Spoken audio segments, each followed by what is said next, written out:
सिंधुदुर्गात शिवसेना उमेदवारांवर ठाकरे गटाकडून घणाघात करण्यात आलाय। शिंदे गद्दारी करून मिळवलेल्या पैशांवर निवडणूक लढवत आहेत। ठाकरे गटाचे नेते वैभव नाईक यांनी ही टीका केली।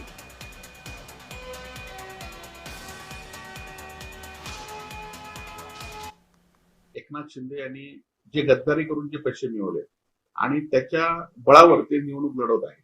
आपण भेटत असाल की लोकसभा विधानसभा निवडणुकीमध्ये त्यानंतर झालेल्या नगरपालिकेच्या निवडणुकीमध्ये नितेश राणे आणि निलेश राणे यांनीच एकमेकाची पोलखोल केली होती की 10,000 रुपये मतदाराला वाटतायत, 25 लाख पकडले, गेल्या वेळी हेलिकॉप्टर मधनं पैसे आले त्यामुळे व्हिडिओ केल्यामुळे आता ह्यावेळी पैसे वेगळ्या पद्धतीने येतील आणि त्यामुळे तुम्ही पैसे न वाटता जर निवडणुका लढवल्या तर तुमची काय ताकद आहे ती तुम्हाला निश्चित दिसून येईल।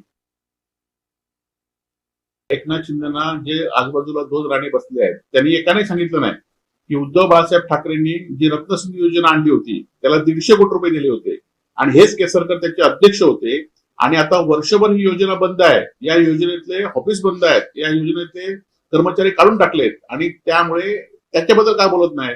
त्यामुळे ह्या योजनेबद्दल बोला ना तुम्ही। शासकीय मेडिकल कॉलेजचं काम कसं सुरू आहे, किती धीमे कमी सुरू आहे ह्याबद्दल बोला।